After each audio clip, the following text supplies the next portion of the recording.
ونستعينه ونعوذ بالله من شرور أنفسنا ومن سيئات أعمالنا من يهده الله فلا مضل له ومن يضلل فلا هادي له وأشهد أن لا إله إلا الله وحده لا شريك له وأشهد أن سيدنا محمدا عبده ورسوله أرسله بالحق بشيرا ونذيرا صلى الله عليه وعلى آله وصحبه وبارك وسلم تسليما كثيرا وكثيرا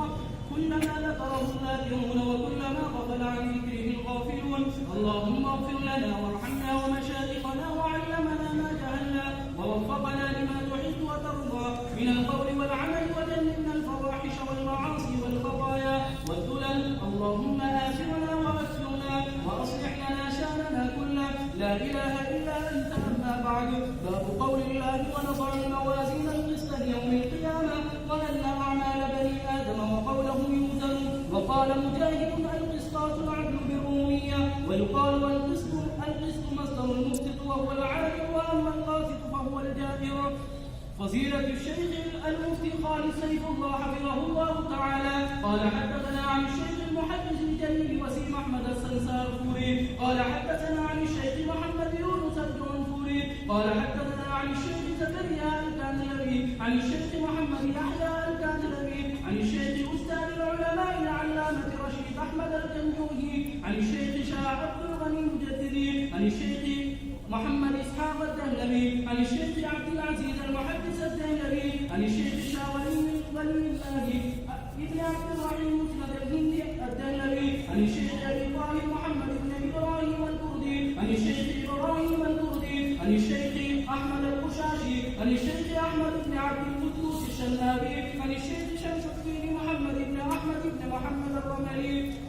عن شيخ الإسلام زكريا بن محمد الأنصاري الهروي عن الشيخ أحمد بن حجر الأسقلاني القاهري شارح البخاري عن الشيخ إبراهيم بن أحمد التنوخي عن الشيخ أبي العباس أحمد بن أبي طالب الحجار الصالحي عن الشيخ سراج الدين حسين بن المبارك الزبيدي عن الشيخ عبد الأول عيسى بن شعيب السدفي الهروي عن الشيخ أبي الحسن الشيخ عبد الرحمن بن مبارك البوشنجي الداودي عن الشيخ أبي محمد